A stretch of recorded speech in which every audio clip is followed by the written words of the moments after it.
Hello, my friends. How are you? Welcome to 30 Albums for 30 Years. I am your host, Jay Sweet. Today's album is The Four Tops, the second album released on Motown Records. Recorded between 1964 and 1965 and released on November 13th of 1965. Let's get into it. The Four Tops, the second album.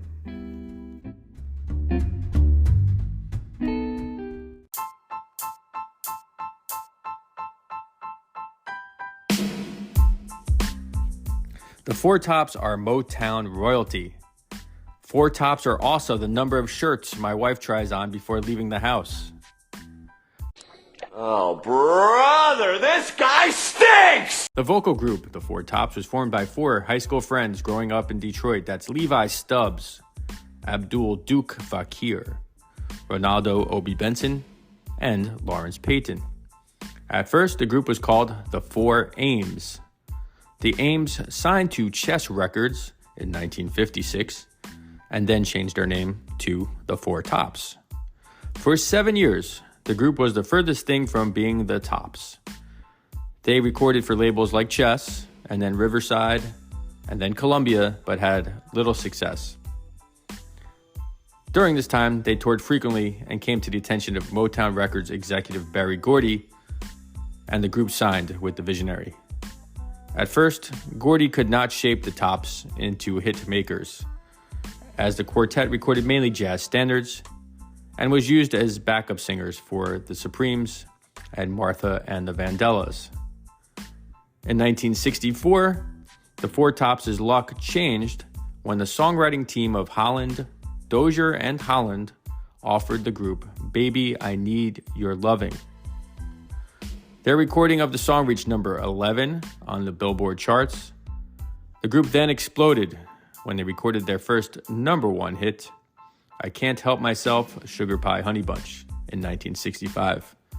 More and more hits were to follow, and the marriage between the Four Tops and Motown was a happy one for quite some time.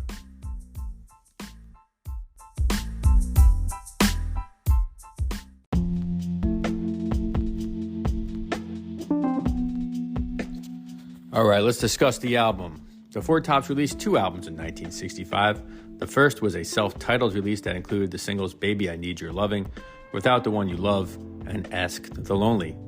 That record charted at only number 63 on the US pop charts. The Four Tops' second album reached number 20 on the Billboard Charts and featured three hit singles, I Can't Help Myself, It's the Same Old Song, and Something About You. As with most Motown artists, the singers were accompanied by Motown's incredible house rhythm section, the Funk Brothers.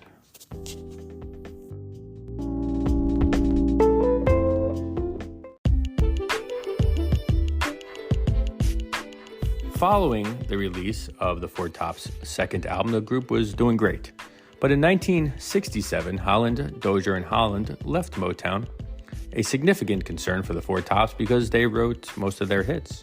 And despite working with other very talented Motown staff writers, the Four Tops struggled to score a significant hit in the late 1960s. The group would have to wait till 1970 when they recorded a version of It's All in the Game before they found chart success again.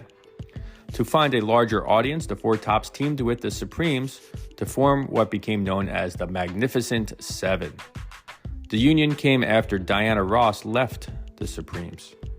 But the group failed to produce significant album success, really. And in 1972, the Four Tops left Motown and signed with ABC Records.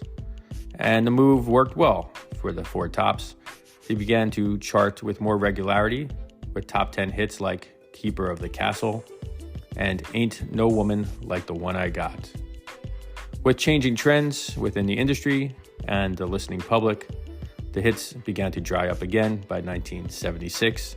And once again, they made a move and signed this time with Casablanca Records, where they did have a number one R&B hit with the song When She Was My Girl.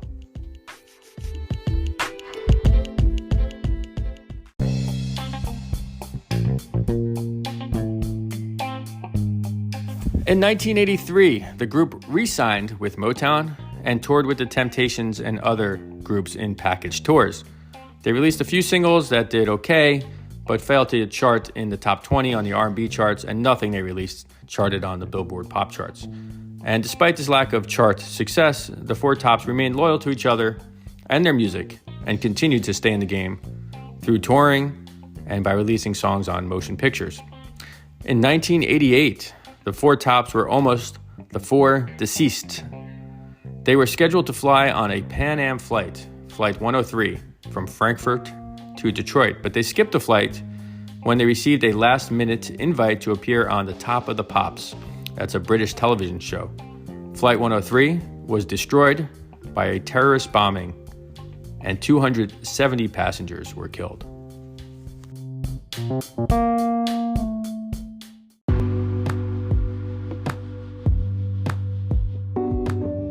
Amazingly, the lineup of Stubbs, Benson, Fakir, and Payton remained intact for 44 years. This ended when Payton died of cancer in 1997. And for some time, the Four Tops continued as a trio, but still called themselves the Four Tops, which really makes no sense. But then they recruited Theo Peoples to create a new foursome. Levi Stubbs died in 2008. Renaldo, Obie Benson died in 2005. The only surviving member is Duke Fakir.